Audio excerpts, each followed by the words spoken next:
Hey, ¿qué tal, amigos? Bueno, hoy quiero compartir con ustedes una historia que me ocurrió hace un tiempo mientras estaba en la carretera. Como muchos saben, soy trailero y paso la mayor parte de mi tiempo recorriendo kilómetros y kilómetros de asfalto. Pero esta vez fue diferente. Esta vez, tenía a mi hijo conmigo.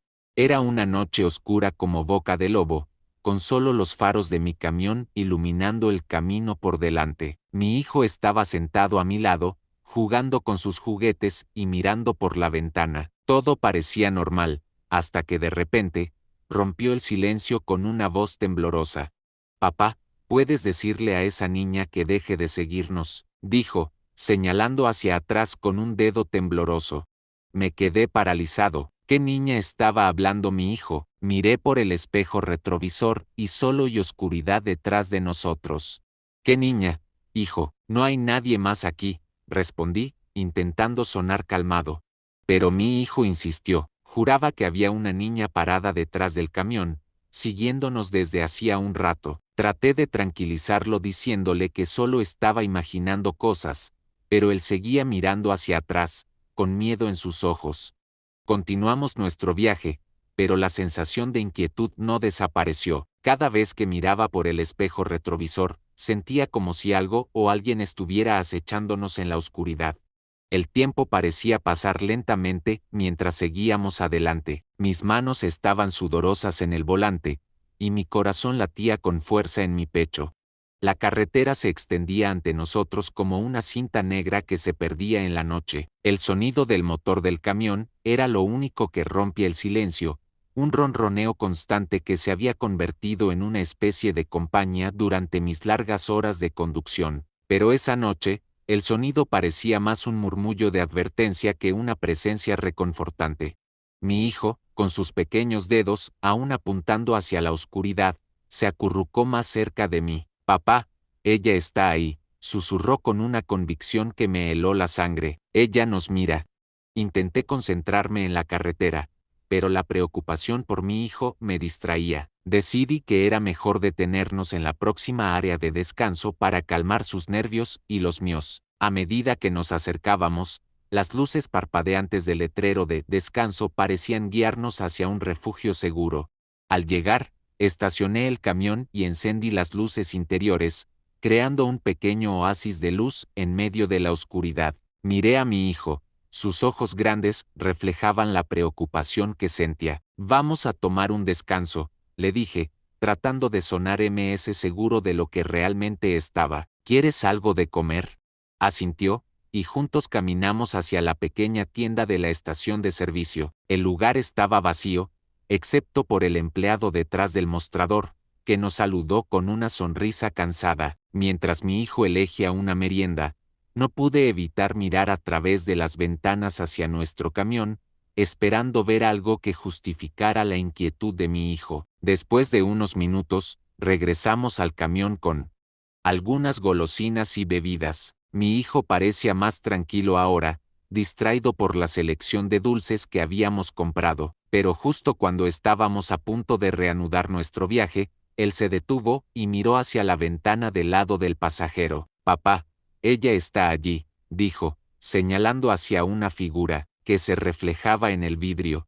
Giré la cabeza rápidamente, pero solo vi nuestro propio reflejo. Sin embargo, algo en la expresión de mi hijo me hizo salir del camión para investigar. Di la vuelta al vehículo, inspeccionando cada rincón, pero no había nadie, solo nosotros y la noche. Regresé al interior, asegurando a mi hijo que todo estaba bien, que era solo su imaginación, pero en el fondo, una parte de mí no podía sacudirse la sensación de que algo extraño estaba sucediendo. Reanudamos nuestro viaje, y mientras las millas pasaban, la conversación giró hacia historias más felices, recuerdos de viajes anteriores que habíamos compartido. La risa de mi hijo llenó la cabina, y por un momento, la tensión se disipó, pero entonces, en un tramo particularmente solitario de la carretera, los faros captaron algo en el borde del camino. Al principio, pensé que era un animal, quizás un ciervo que había perdido su camino. Reduje la velocidad,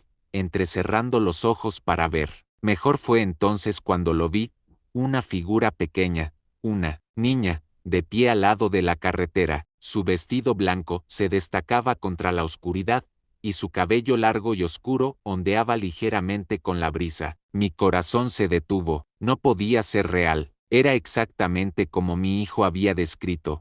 ¿La ves, papá? ¿La ves ahora? La voz de mi hijo era un susurro temeroso. No sabía qué hacer. ¿Debía detenerme? ¿Era solo una niña perdida que necesitaba ayuda? Pero algo en la forma en que se quedó inmóvil, su mirada fija en nuestro camión, me dijo que esto no era normal.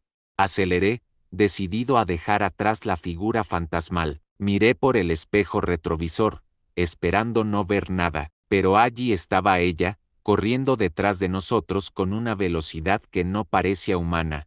No mires atrás, hijo, le grité, mi voz llena de un miedo que no podía contener. No mires, el camión rugió mientras lo empujaba a su límite, la figura de la niña desapareciendo lentamente en la distancia. No me detuve hasta que las luces de la próxima ciudad comenzaron a aparecer en el horizonte. Cuando finalmente nos detuvimos en un lugar seguro, mi hijo y yo nos abrazamos, agradecidos por haber escapado de lo que fuera que nos había perseguido en esa solitaria carretera. Era una noche como cualquier otra en la carretera, o eso pensaba yo. Después de semanas fuera, el pensamiento de volver a casa me llenaba de una calma que solo un trayero después de un largo viaje podría entender. La oscuridad era profunda, y las estrellas parecían brillar con más fuerza, como si quisieran guiarme a casa. La carretera se desplegaba ante mí como una cinta negra que cortaba la noche. El rugido constante de mi camión era una especie de canción de cuna para mi alma cansada, pero esa tranquilidad se vio interrumpida por algo inusual que captó mi atención en el horizonte. Al principio, las figuras parecían ser solo sombras danzantes, moviéndose al ritmo de un viento que no podía sentir. Conforme me acercaba, la realidad de la situación comenzó a tomar forma. No eran animales, como había supuesto inicialmente, sino personas. Personas en medio de la nada, en medio de la noche. El sudor frío recorrió mi espalda mientras mi mente luchaba por encontrar una explicación lógica. ¿Acaso era un coche averiado? ¿Un grupo de excursionistas perdidos? Pero no, no había vehículos a la vista, ni señales de que hubiera habido alguno recientemente. Reducí la velocidad aún más, casi hasta detenerme, y fue entonces cuando lo vi. Entre las figuras, una destacaba por su apariencia grotesca. Era alta, desproporcionada, con extremidades que parecían retorcerse en ángulos imposibles. Su rostro estaba oculto por la oscuridad, pero podía sentir su mirada fija en mí. Recordé las noticias de la semana pasada, donde mencionaban a pacientes de un hospital psiquiátrico cercano que habían desaparecido sin dejar rastro. Nunca pensé que los rumores de la radio se materializarían frente a mis ojos. Mi instinto me decía que debía seguir conduciendo, dejar atrás esa escena sacada de una pesadilla, pero algo dentro de mí, quizás la curiosidad o tal vez la preocupación por esas almas perdidas, me impulsó a detener el camión. Con el motor aún en marcha, bajé la ventanilla y les grité, preguntando si necesitaban ayuda. No hubo respuesta verbal, solo un coro de gemidos y murmullos que erizaban la piel. Fue entonces cuando una de las figuras comenzó a acercarse, arrastrándose de una manera que desafiaba la naturaleza humana. Mi corazón latía con fuerza, cada fibra de mi ser me gritaba que arrancara y no mirara atrás. Pero entonces, la figura deforme se detuvo y levantó algo hacia mí. Era un muñeco, viejo y desgastado, con una nota atada a su cuello. La figura señaló el muñeco y luego hacia el norte, hacia el bosque que bordeaba la carretera. Tomé el muñeco con manos temblorosas y leí la nota. Ayúdanos, decía, con letras torcidas y manchadas. Miré hacia el bosque y luego hacia las figuras. Algo en su postura, en su silencio, me decía que no eran una amenaza, sino víctimas de alguna tragedia desconocida.